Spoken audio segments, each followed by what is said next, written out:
welcome to Python data mining course. My name is Koyuki. I'll be the instructor for this course. It's gonna be a 5-hour course that we're gonna go through how to use Python to do basic data manipulation statistics, as well as creating your own predictive model, which is very exciting.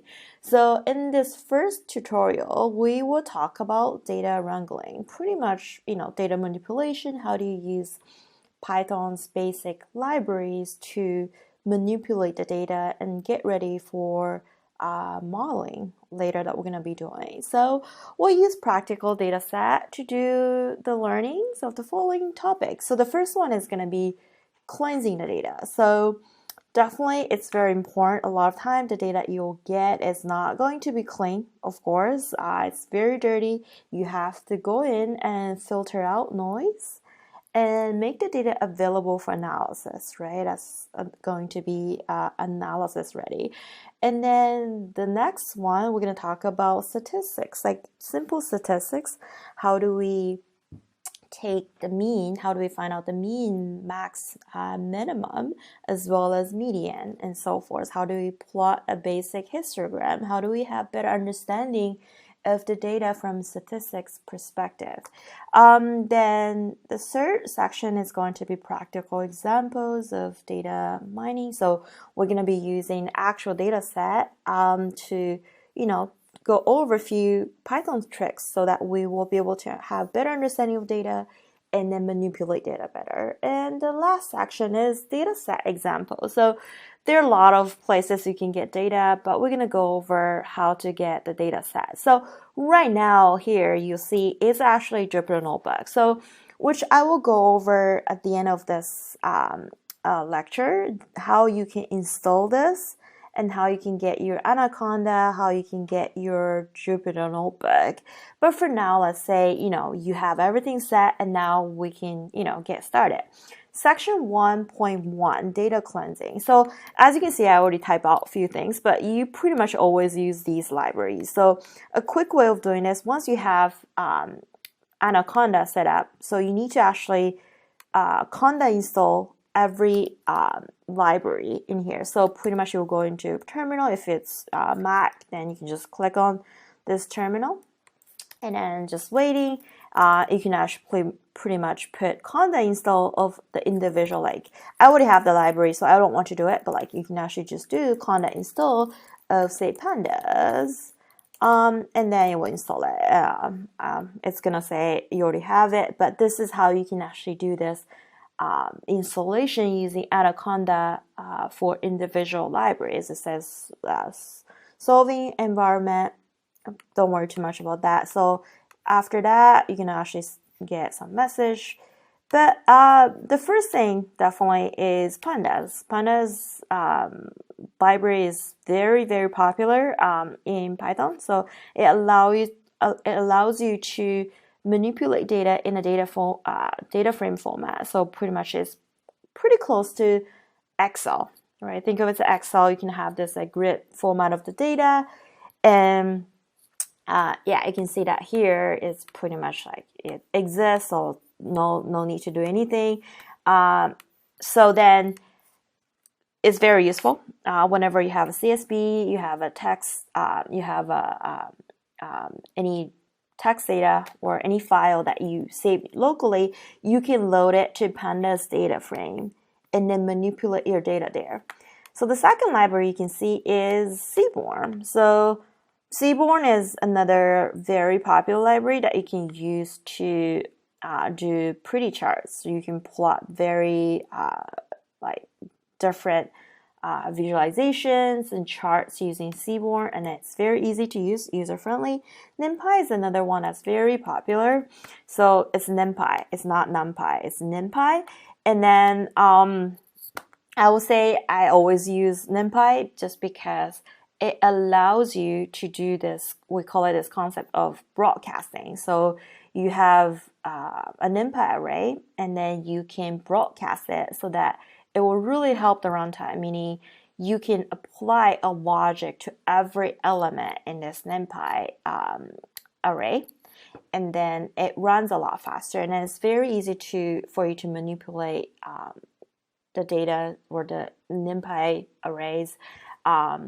So it allows you to pretty much like do data manipulation easily. But here today I'm not going to be using it. I just wanted to have a quick introduction of NumPy, but today we're not going to be using NumPy. And then the last one is Matplotlib, PyPlot. So this is another very popular library that you can use for visualizations. So as you can see, that it's very easy to like import anything, right? Once you have the conda installed, like you install everything, you just pretty much do it. Import any libraries that you want, pandas as PD, and then all these things, and then write out. And then pretty much I always copy and paste this part because you'll use all these libraries. So, and then notice this as, so pretty much I have as pandas as PD. This is, think of it as a shortcut or a nickname of this library, so you don't have to always write out pandas whenever you're trying to call this library. You don't have to write out the entire name, which you'll give it like, you know, PD dot something, right, as opposed to pandas dot something. So that's why people always want to use this asterisk like PD, like shortcut alias, sorry, PD, SNS, MP, all these things.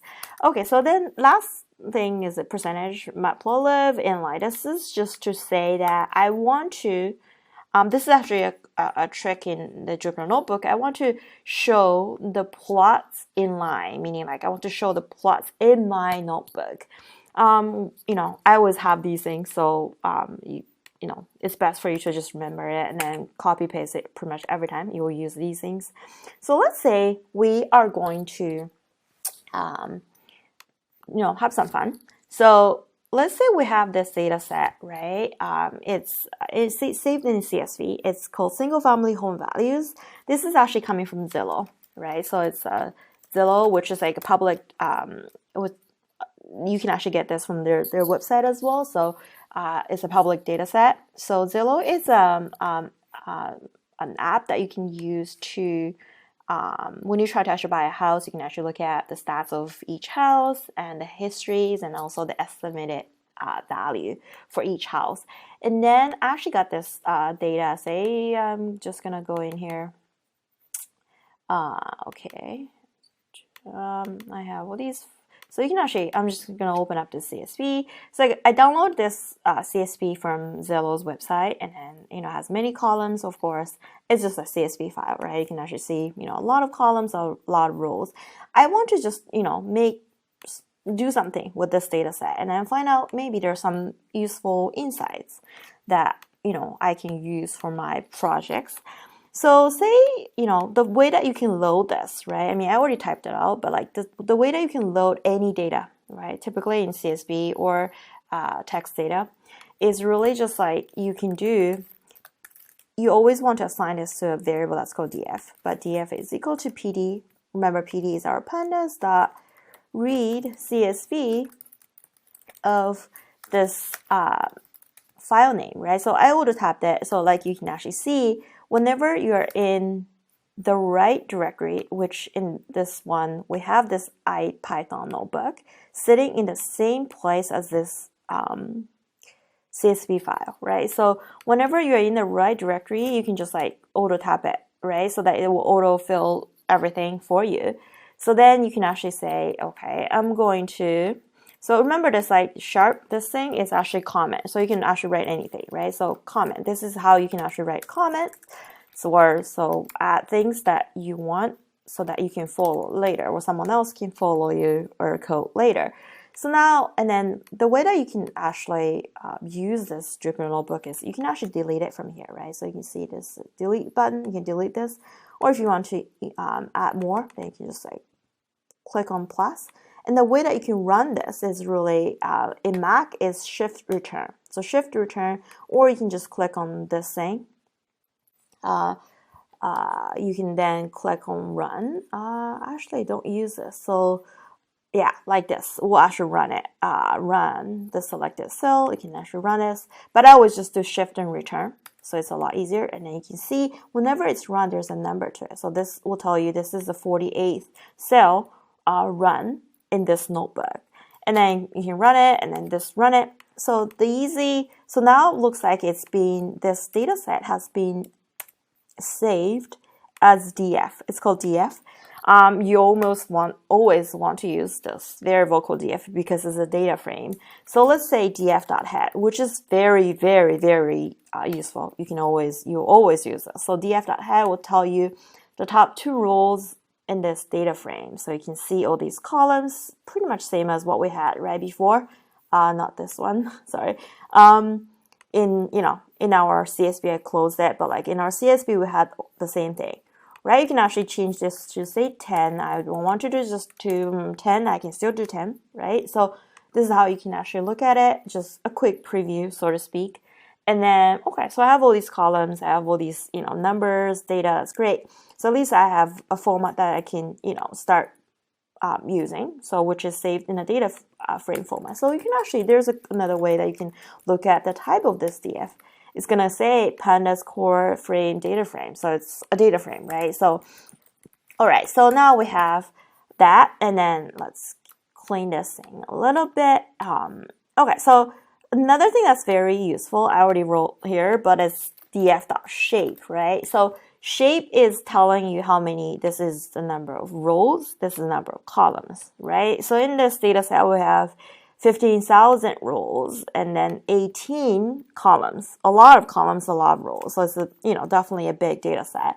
And then the other one that's very useful, I always use, is it's called df.info. So info is another function. Notice the parentheses, right? So whenever you have this parentheses in Python, that means it's a function. It's an innate function. The reason I can use this function is because this function is coming from pandas, right? It's a pandas embedded function, innate function. And then because I have saved my data set, my CSV, as a pandas data frame, I can use all these functions that are embedded in pandas. So, which is great, right? So, that's another reason that we want to use pandas. Data frame. So we have this info. You can see that it's pretty much a summary of the columns. We have ID, address, city, state, all the way up to estimated value. And then you can see this is a number of values saved in each column or each feature, right? So you can see 1500, 1500, and then there are some missing values. Whenever you see the lower numbers in here, that means the difference, right, of these two will become the missing values for latitude or longitude, right? So we'll talk about how to deal with like missing values later, but just notice that you can look at this through df.info quickly, right? df is our variable that we assign, right? But the type of this is a pandas data frame. Therefore, we can use all these .shape, .info functions that are, that exist in pandas. So notice the missing values here, and then there's another missing value, right? It's only one missing value, literally, for year built. And then there are more missing values in here, prior sale date and prior sale amount. So this is how you can quickly look at how many missing values you have, how many, what's the stats for each column. And also notice in here, right? So int 64 object and blah, blah, blah, float. So this is a type. This is telling you the type of this column. So ID is an integer, address is an object, right? Whenever it's object, think of it as a string, right? And then this is city is a object, and zip code is integer, latitude, longitude is a float, right? And then you have all these columns. So great. So that's, very useful. And then the other one is, describe, right? And notice that whenever you type it, right, and then you can just autofill it, right? So I type it like up to this, and then if I just click on tab, it's going to autofill it, and then it's going to go like this, right? So I will have the statistics for all the numerical values. Remember, the numerical values in this data frame. So I have ID, zip code, and latitude, all these numerical values. And then you can see the count, right? Number that are not null, right? And then mean, right? What's the mean of ID. I mean, it doesn't matter that ID is not, so it doesn't really have any meanings for ID, but perhaps for rooms, it has a lot of meanings, right? The average room is really 6, right? It tells you that it's 6. Average bedroom is 2.7. Bathroom is 2.1. And then standard deviation, right? And mean, right? Like minimum. And then 25 percentile. This is, 25th percentile. And this is median, right? 50th percentile is median. And 75. And then maximum. So it's pretty useful that you can actually look at just, with one function, you can look at all the statistics for each column, right? So that's great. Now then let's, we talk about missing values, right? One thing we can do is just fill it with with 0, right? We want to say df is our, again, data frame dot. So there's another function, very convenient function, fill NA, right? So you can, again, and then when you tab it, if you have more than one matching functions, you can just, it will give you a list and then you can just click on it and then you'll get that. So fill NA, you can actually choose 0 or, literally just like missing, right? This will actually fill all the missing values with this missing string, right? Or I can just say 0. That's a very easy way of doing this. And then I can actually assign this to another df, right? Call it df2, right? And then df2, I fill it with 0. And then I can actually see, right, df2.info. Let's look at it and see if we have any, you can see that it's actually all filled with 0. Therefore, there's no missing values that count for non-null values for each column. It's actually now all 15,000. That's great, right? So that's, very convenient. And then, but sometimes you don't want to fill it with 0, right? You want to do something like something that's more intelligent. So say we want to fill it with mean, right? Mean of each column. So this is what you can do. So, I already wrote it down, but it's df dot, right? Same thing, fill NA, df dot mean, right? So this will actually fill it, all the NAs with mean, right? So let's call this thing again as df3, right? We're going to assign this to another df that's called df3, and we're going to look at the stats, right? Of you can do info, and then you can see that there is actually prior sales date, just because this is the date, and then it doesn't have the mean, right? You can't really fill it with the mean, but that's okay. So that we can actually talk about how we want to do this to fill this missing value for prior sales day with more intelligence. But for now, just remember that you can actually have different ways of filling this. And then you always want to check that if the missing values are there or are they significant. For this one, I don't think that is so significant, except for this prior sale day. That is not very, very significant. If anything, I can just drop anything, right? So there's another way of dealing with missing values to just really drop all of the values. So what if I say, df.drop, you can see that again, drop NA, right?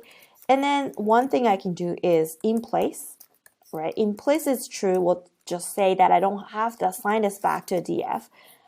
So one way is like I'm dropping all the NAs and I assign this back into our df, meaning I want to overwrite my df. That's one way. Or the other way is I can say drop NA in place, right, is equal to true. So this means I want to overwrite df with, after dropping all the NAs. So if we do this, right, so we then look at df again, right, the same thing, info. You can see that it's all dropped. Therefore, the total counts are now is a lot less than the original number, which is 15,000, right? So there are many ways that you can deal with this. A lot of time it's more arts than science. You have to, if you have a lot of domain knowledge, then you know what to do when you see a missing value. But now you know the basic way of dealing with missing values. So going back to what we're trying to do is making data available for analysis. So I want to then, talk about outliers because, we're talking about missing values. The next thing I want you to know is you need to be careful about outliers as well. So one way of really looking at outliers is you can use Seaborn. Again, SNS is Seaborn library that you can visualize things very quickly, right? So, and then we can just do a box plot. Simple box plot will tell us, right? So this is how you can see, okay, I have some outliers for estimated value. So first of all, how you can call a function, a field from a data frame is you can actually do dot estimate, and then you can of course fill it out, autofill it, right? So this will give you df this entire column of estimated value. Remember, there was a column that's called estimated value in our original data frame, and then we want to only use this field, right? So this is how we can call this field. Or another way of doing this is like this, right? You can put the square parentheses around it and then do like this. It's either way, right? People use this like interchangeably. So I will highly recommend when you have the columns, when you name your columns, you should be careful. You shouldn't have the something like this. This wouldn't do, right? Because you have a space. So therefore, I always put underbar if I want a space, right? So that you can use a dot. You can use this method to call this to get to this field, as opposed to something like this, which is more typing. So and then other tricks are like, okay, so how would you then want to? What if you want to grab two columns, not just one column, right? From this original data frame, because we know that we have other columns in this data frame. So we can actually look at, say, year bill, right? So that was another column. We can actually do it this way. So notice that you want to use two parentheses in here, right? So now you can actually see, okay, this is the estimated value and this is year bill. So this is to really understand how you can slice, right? Taking a subset of the original data frame, right? So you can actually, add more things like prior, sale, amount, right? And that way you can get more columns, so which is very convenient. So notice that is two, right? The reason for that is you're actually passing a list of column headers into DF to get to this, right? So really practice on like how you can slice the data frame, and then you can always do dot head in here as well, right? What if you don't want to show everything? You just do like this. So this will only give you the top two, rows. And then okay, let's go back to like our missing values, right? So now we have something like this, right? We notice that there's like some outliers in here and here and here. Right, notice that the unit is actually e to the power of 7, so it's a really big number, right? So what if we want to, just eliminate some of the outliers? First, this is to inspect, and the other is, to eliminate, right? So we can say the rule of thumb typically is like, one is definitely visual inspection. You're like, okay, so these are the outliers, then I can get rid of them. Or you want to say whenever it's above 75th percentile or below 25th percentile, right? You can actually have the hard cutoff to really get rid of these outliers. So it's a lot of time there's no one rule. You can try out different things, but for now, let's just get rid of these these few maybe three, right? Three outliers. How do we do this, right? So we need to again slice our data frame. So again, we're looking at estimated value for each house. So what we can say, whenever this estimated value is greater than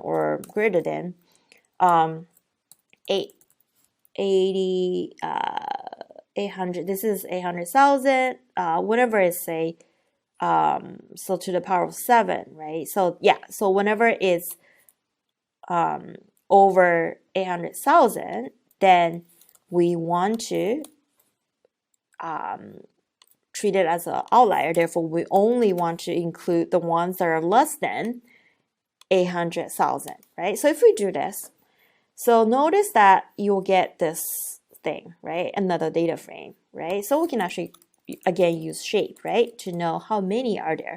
It's a lot less than what we had before. So df.shape is really, what's this? So right now, because we dropped all the missing values, is about, 11,000. And now, it came down to 9,000. So we are actually getting rid of some of the rows because we want to get rid of the outliers. So say this is the way that we want to slice our data frame, right? So notice that the condition that you put in here, right? This is the condition which will tell you it's going to be a Boolean value. So you're going to get false, false, false, true, true, true, false, right? So for every row, you are going to get this Boolean value. And then when you pass this condition back into your original df using the square parentheses, you're only going to be including the ones with false, with true value, right? Hold on a second. Okay, my bad. So I got rid of one of the zeros. So yeah, so this will become, a new df without the outliers with, more than 800,000. We can actually change this up, make it more strict. I bet this one is going to be very close to, yeah. So, or we can just have a hard cutoff and say whenever it's over 1 million, right? So this is 1 million, then we don't want to include it. We'll treat it as an outlier. So this is how we can only grab the ones with less than 1 million value, right? So we can say, call this another df, right? We can assign this back to our df. Now this new df doesn't have the outliers. Everything is over, less than 1 million. And then we can actually do this thing again, right? The box plot, and you can see that, yeah, it looks right. You're not skewed. This box plot doesn't look so skewed like before, right? It doesn't. It's not so skewed due to all these outliers. It looks, somewhat, a better shape. And then the thing you can look at is very convenient is the histogram. So what if we want to know the histogram of this, right? So df.estimate, that's how you can actually get to this field. Very easy way is just .hist, right? This is how you can plot a histogram. See how easy that is, right? So after getting rid of the outliers, you can see the sharp cutoff in here, right? Because we got rid of all of the houses that are, worth more than 1 million. So you can see the hard cutoff here. And then, the shape somewhat looks normal. I would say kind of normal. And then, the peak is around, I will say 450,000 or 500, thousand. So half a mil, which is, about right. So then, so this is really to tell you how to filter out the noise and slice df, right? So we've learned how to filter out the noise, such as getting rid of, the outliers. That way that we do get rid of outliers is we can actually call this the field that we want to use, and then put a condition, right, less than, say, a number, and then passing that back to our df, right? This is how we can get rid of the noise, and then this is how we can slice or take the subset of the df, right? What if you have like two conditions, right? You have to put parentheses around it and then just connect it with, like this. So you're gonna have condition 1, condition 2, and then condition 3, right? So we can try it. So let's say df.year build, right? So what if we want to only look at the year build that's after 2016, say, and then the third condition will be df. zip code. We don't have the zip code. Oh, actually, one more thing. So let's see if I want to get to the unique value of zip code, right? So I can actually just call this field, which is a zip code, df.zip code, and you can see that you can get all these zip codes. And then what if I want to do unique, right? It's very convenient. You'll get a unique, right, set of or list of zip codes. So there, because I wouldn't know what's there, right? What to like use. So I can just say, okay, in here, zip code is equal to 22, right? So something like that, right? So then this will give me, it doesn't look like it has it. So 9. Okay, it doesn't have this one. Okay, maybe the data set is old. 0 and then 209. Okay, so now we have something, right? So this is how you can have multiple conditions and use many conditions to slice your DF, right? So it's very convenient. You can see that it's all pretty much after, it's built after 2013, year built, right? It's after 2013, and then zip code is all just 1, right? 80209. And then, of course, the SM value is less than 1 million, right? This is a way of like really slicing DF using multiple conditions. What if I have OR, right? And then I can actually use the pipe, which is like telling me OR. But now I have to use one more set of parentheses to say this or that and zip code is equal to this, right? So this is how you can build out the logic of different conditions. Okay, so great. So, and let's move on to our next section, which is about statistics. So we talk about, using df.describe, really df.info to look at the statistics, but what else can we do, right? And we'll talk about even the histogram as well. So histogram now looks like that because we got rid of a bunch of outliers. And then box plot definitely is very useful. So what if we want to look at the correlations or the relationships of different columns, right? So one way of doing this is using Seaborn's pair plot, which is very, very handy. You need to know this. And then what we can do is, maybe I'll just type it out in here, SNS dot pair plot, and then what you're passing inside is really just a DF, slice version of DF, or you can pass the entire DF, but I will, because we have so many columns, so I will just select a few, right? You can actually say, I want these 2 columns, right? Remember, you need to do the double square parentheses, right? When you want to only grab, say, few columns from the DF. So then I can actually add more if I want, like year built, right?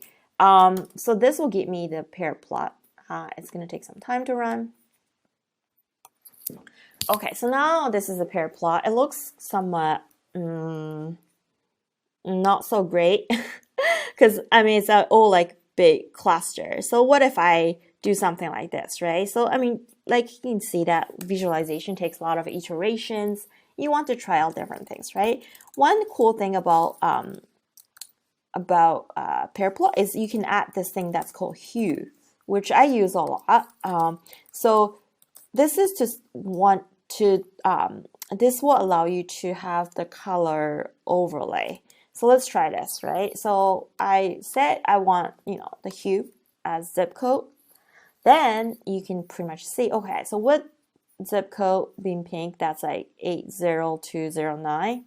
You will have different color overlay, right? So, and then you have all these type of, we did the zip code .unique to tell you this is the unique zip codes, and you have different color overlay. And then from here, what I can see is the first thing is diagonal, right? So the diagonal ones are actually to itself. So pretty much this is to say last sale amount versus last sale amount, right? All of them are pretty much like in here, or just because we didn't get rid of the outliers. So this is pretty much to tell you the histogram, right, of that. So you can see that this SM value versus SM value is the histogram on its own. and it's pretty normal, right? And then in here, this is to tell you most of the houses that we're getting in this data set are coming from this one zip code, right? This is the biggest zip code. And then what happened to the relationships, right? So what if we want to say this is the estimated value, right? And then based on different zip code, right, you can actually see the estimated value. Definitely this one, because most of the houses are coming from this zip code, you can see it has like wide range of estimated values. And then what if I want to look at the estimated value versus last sale amount, right? So now this plot, Y is actually last sale amount, and then X is our,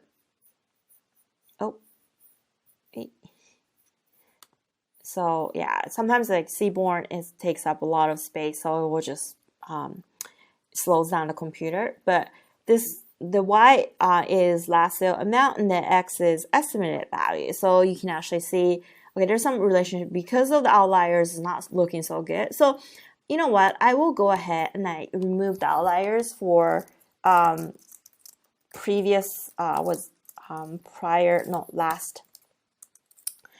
sale amount. Last sale amount should be less than, again, or equal to 1 million. So is this the right number? I think I added one more. Okay, so, and then I want to do the same thing as we did before, assign it back to DF. And now I'm going to look at this pair plot again, right? Because the outliers, if you have the outliers, a lot of time it will skew the plot. So now it looks a lot better because we got rid of a lot of outlier. Therefore, you can see the histogram, right? For last sale amount, it looks like somewhat normal.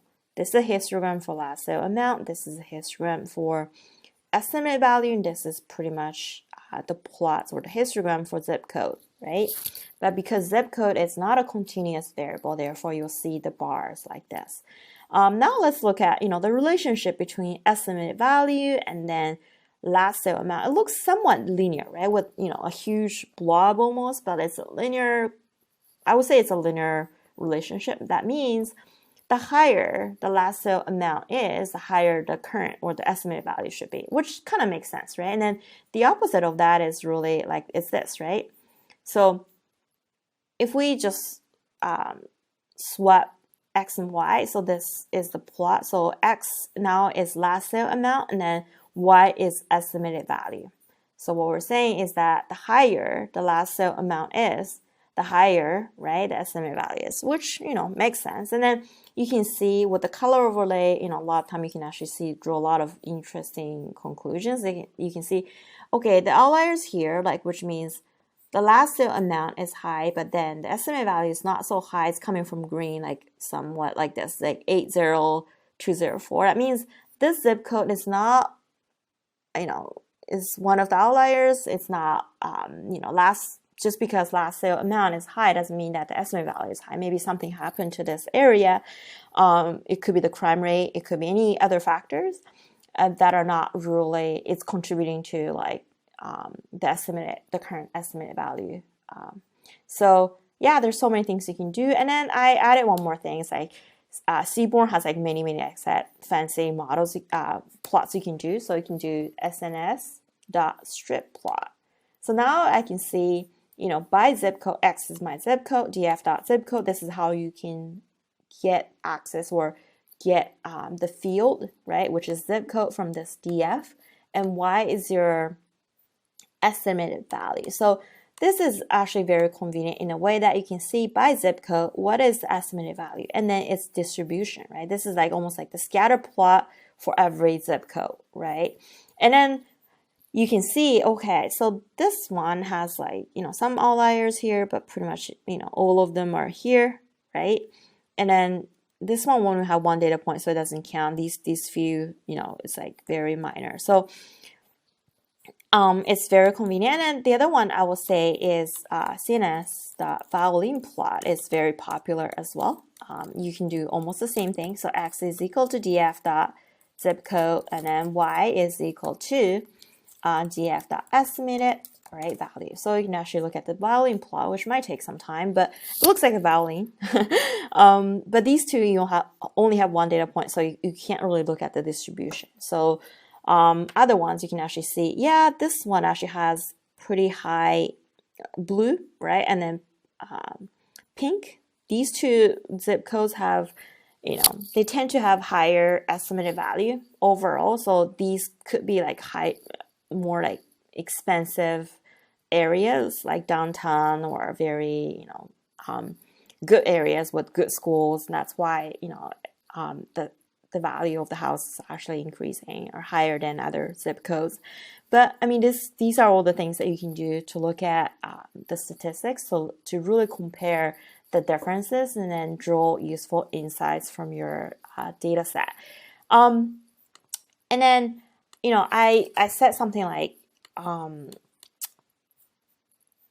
in here, so I said something like, okay, so let's say you have, so if we just do a quick, info again, right? So df.info, you can actually see all these columns, but the date is not in a date format, right? It's only just a subject format, object format. So we don't want to keep date as a string. We want to convert it to a datetime format, right? Pandas datetime format. So there's a very convenient thing that you can do. So just do PD. So PD is our Pandas library. So PD.to, right, datetime, and then you can pass this column, which is called prior sale date, right? If you do this, this will give you the actual datetime, right? So, and then what I can do is, we haven't talked about this before, but we can actually assign this new thing back to the same field name. So this is how you can assign values into a column, right? You can actually do this with the new column too, right? So what if I want to create df. New column, right? So I can just call this just one, right? So this is going to be a dummy column. And then when you actually do that, you can actually then look at df.head. Notice that there is this new column, right? So like one. But then I can drop it later, but this is how you can do the column assignment. So now, because I already have this column, I'm just going to overwrite it with this datetime format. So I can do that. And then I can just do that for, there is another column that's actually should be in a datetime format, which last sale date. Okay, so now I have all this. And then I can do df.info again. Oh, sorry. Okay, so info again. Now you can actually see, okay, so I have last sale date, which is date time, right? It's changed from before. Now the type is for prior sale date is date time again. So that's great. Then now you can do a lot of fancy things. So what if I want to say date.dt, right? This is an innate function. And then you can actually say date means datetime dot year. If I just do this, it will give me the year for last sale day. If I do months, right, it will do the same thing, months, or day, right? There's so many things you can do. And then I think there's a weekday as well, weekday, right? Weekday, right? You can do weekday name, as you can see, which will give you Thursday, like the name of the day. Or if you want to just have a numerical value assigned as a weekday, I believe 0 is Sunday, you can actually do it this way too. So what if I want to create a new feature, a new column that's called weekday of last sale date. All right, so you can actually assign this back to our DF, and then the column name is called weekday last sale date. And then now we can look at DF again, right? You can see head. I use head all the time to check if the new column is added or not. So you can see it's added in here, right? So which is like very, very convenient. You can do a bunch of other things like, what if I want to do year, right? And then I can say in year, right? So what if I want to then do this same thing for prior sale date? And then this one is going to be prior sale date, right? So prior sale date, I think it's like last sale date is the last time the transaction happens, and then prior sale date is actually when the sales prior to this last sale happened. So that's why you can actually look at this one, say. Okay, so yeah, okay, cool. So then we are going to look at head. Okay, so we have, all these added columns. So now we can actually, like, in a way, create another column that's called, time between or year between last two sales, right? Because, something like this. So we're going to use these two columns, year prior sale date and year last sale date, to do this, right? So literally it's just one line of code. So you can do df dot last sale date, sale year, actually no, it's year, and then last sale year minus df dot year, and then prior, right? So this will tell you the difference, right? How long did it take for the last after the prior sales date, and how long did it take for the last sale date to happen? And in the unit is year. So you can actually look at this again and see, okay, is it added? Is it calculating it right? So, okay, so I have this 3 in year. So yeah, 2009, 2004. So yes, the difference is 5, right? So prior sale date year is actually 2004, and then last sale date and the year of that is actually 2009, so the difference is 5, and then this happens in the same year, so it's 0. So yeah, you can actually, do a lot of these things by changing, a string or object to pandas to datetime, right? So that's why I converted to datetimes, because I wanted to use all these functions, like convert to year, weekday, and so forth. So great. So now let's look at the actual correlation, right? Which is like made very easy. It's like df.core. That's it. So core is a function, therefore you'll have to have the parentheses. So df.core will tell you all of the correlations of the numerical fields. Like numerical fields can like only numerical fields can have correlations, right? So you can actually see what is the correlation of, because what I'm interested in is really, it's a huge matrix, but what I'm interested in is really just the estimated value, right? So this is what I'm interested in. You can actually see, go down as 1 to 1 is because you have estimated value to itself, therefore the correlation is always going to be 1. But what is the highest one, right? Just eyeballing this, I see 77, right? What is that? I'm going here. It's going to be, last sale amount, obviously, right? That's what we saw in the pair plot as well. But what can we do to make this more user friendly? Because it's kind of hard to scroll up and down, left, right. So what we can do is just pretty much, this is actually a data frame on its own. We can actually take the type of this, right? Let's say type. Okay, so it's a pandas data frame. So pandas data frame has another very useful function that you can use to slice it. So you can actually do location, right? So location or iloc is going to be the index location, will allow you to do something like this, right? So this, you can actually put the rows that you want, the rows, and then this will be the columns you want, right? And then you're going to separate them with this comma.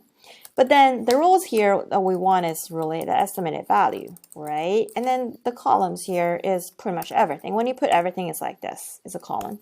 So it's more visual. Now I can look at, different values only for estimated value, right? Because that's what I'm interested in. So to its own, it's always 1, but then, okay, new column, it doesn't really matter because I just add it. So obviously the highest one is the prior sale amount still, right? It's in here, right? So what if I want to sort it, right? Sort, I guess you can sort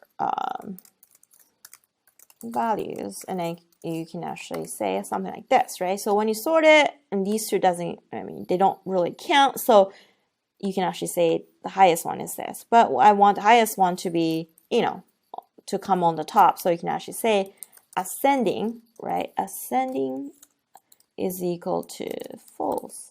Hope it works. Yeah, it works. So you can actually say, okay, I have all these columns, and then the highest one is indeed this one, right? And then later, when we get into modeling, I'm gonna actually take, say, the top few features or columns because they have the highest correlations.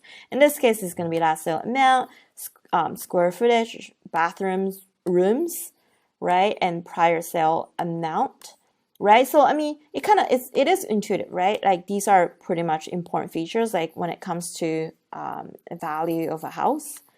Yeah, so these are the things that you can do in terms of statistics, including visualizations, including looking at the different, stats, right? And then definitely the correlation function is very, very important. So now let's, do some practical examples of data mining, right? Let's use the same data set, but I want you to know that there's another very convenient function, which is called group by, right? Prior to this, we're like talking about you can use df.describe to look at the mean, the max, or the basic stats. But what if I want to look at the mean of group it by two columns, right? Not just the zip code, but something else, right? So this is where like you want to use this function called group by, right? So what if I said, right, group it by zip code? I mean, it's already in here, but let's just type it out, right? Zip code, right? So I want to group by this column called zip code, right? df, it's always this order. You have to remember this. So df.group by zip code dot estimated value. So this is the column that I want to take the aggregation of, right? So I can just say mean, right? This will tell me, okay, for every zip code, this zip code, I have the mean of estimate value of this and this and this and this, right? So what if I want to, then you can guess like max. It's very easy, right? You can just change it like this, mean. Okay, so now let's say I want to group it by two columns, not just like zip code, but year built, right? Year built, you can actually do it this way, right? So you can see for every zip code, every year built, I have this mean estimated value. I can actually change this mean, right? So, or median, right? It's very convenient. You can actually group it. It's kind of like, that's the pivot table for you. This is great, right? So then we can have many columns, as many columns as we want. But this is actually, if you look at the type of this, right? Because when you print it out, you notice that the format is slightly different. So we can actually see, okay, it's actually Pandas series, which is a different structure, right, than Pandas data frame. So when you want to convert it to a Pandas data frame, typically you can just do reset index. This will pretty much do the work for you. So now if we look at the type of this, it is going to be a data frame, right? It looks like a data frame when you print it as well. So you can say, okay, so if I do this, I can, convert this into a data frame. So you can see zip code and then the estimated value, the median estimated value. So what if I want to then call this, say, df2, df2, right? And then I want to merge this df2 with my original df, right? So merge means you are combining or joining these two tables or these two data frames, right? So I'm sure some of you will know SQL, but if you don't, then it's pretty much think of as like joining the two tables or two data frames based on a common column. And then that way you can append more columns, you can get more columns or the superset of columns, right? So what if I want to append, right? So now with this one, so you can actually look at df2. So df2 has like zip code estimated value. What if I want to use zip code to append this estimated value into my original DF? My original DF, remember, looks like something like this, right? This is by house, but this is by zip code. But I can still merge it. I can still combine it or join it. So the syntax here, the function here is really just, it's called merge, right? pd.merge, pd is our pandas, right? And then you can say df2, right? That's this one. We'll just create it. And then on, right? This is a common field that you want to use to join the two, to merge the two, right? So zip code is a joint common column. So I'm going to say zip code, right? And then I can actually say how.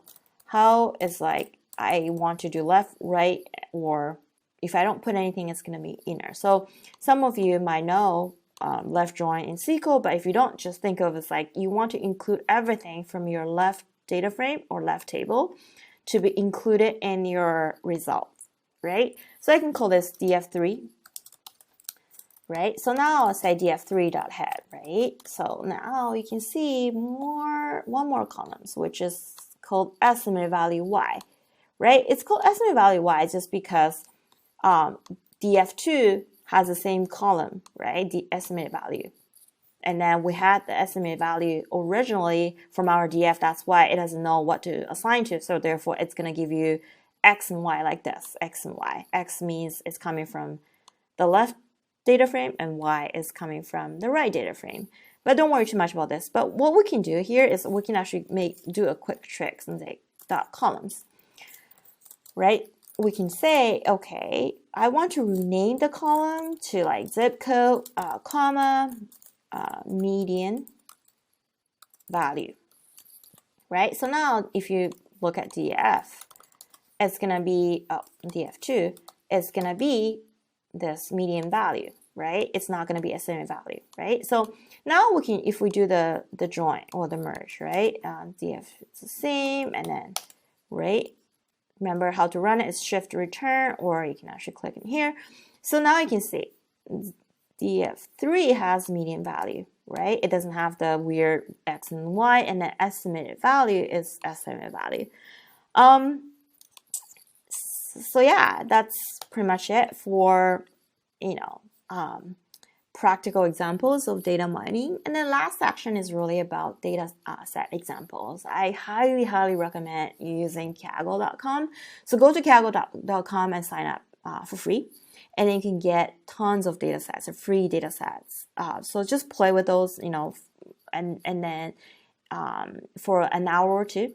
And then if you get bored, just go to kernel, right? So Kaggle has data set, and then the kernel tab will tell you all of the work that people or the competitors have submitted for this data set. So you can actually walk through, look at what other people have done for the same data set and really learn from it. So I feel like that's how I learned the best from Kaggle. You can get the data set as well as example code.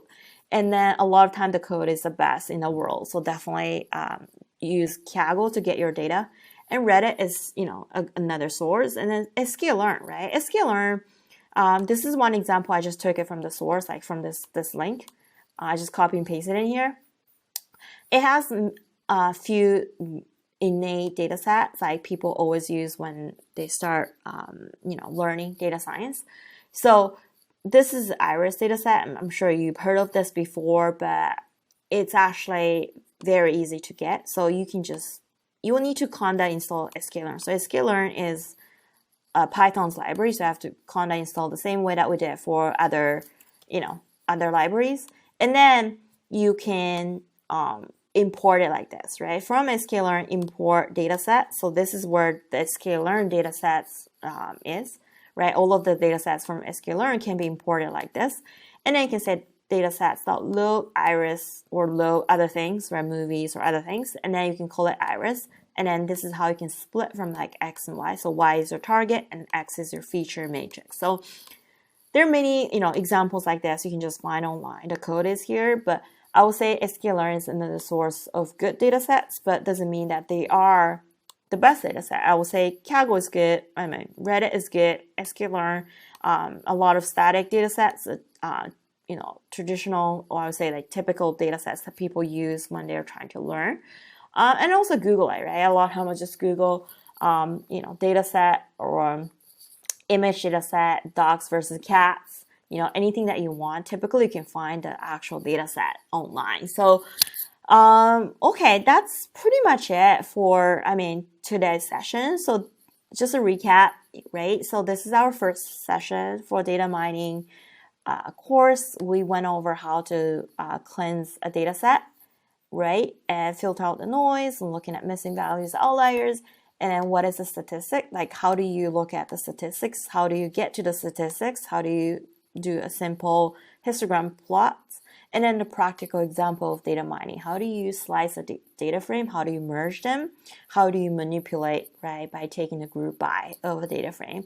And then data set examples. I hope you enjoyed it. And then the next section is really about installation of Anaconda as well as Jupyter Notebook. So let's do that here. So you will need to go to, I embedded the link in my notebook, but you will need to really go in here into Anaconda's website, and then this is where you can download from here, and then you can get either 3.6 or 2.7. I will say either way. I use 2.7, but 3.6 is better, so definitely use that. And then you can actually, if it's Mac, then you'll get the Mac. And then if you use Windows, then go to Windows and download. This is very easy to download. So Anaconda is pretty much, think of as a library manager that, once you get all these libraries in Python, right? Anaconda is going to allow you to install a new library very easily, seamlessly, and also manage them, maintain them, right? And then once you get this, go here, right? I embedded the link in my video, in my notebook as well, but go to just the main page of Jupyter, jupyter.org and /install. And then you can see, you can pimp install it. Pimp is another way of like installing all these libraries, but the easiest way is really just what we did before, conda install, right? Conda install, and then you need to type in Jupyter,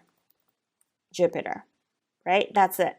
So, I hope, if you have any questions, I'm sure we can talk about it later, but this I think it's very easy to install. And then how do you launch this Jupyter Notebook, right? I'm sure like once you install everything, you can just go to the terminal again. So I have it open here, but yeah, you can just open another one, just call it IPython Notebook or Jupyter Notebook, either way, right? I would just do IPython Notebook. So this will launch, will kickstart a new session of Jupyter, and then it is going to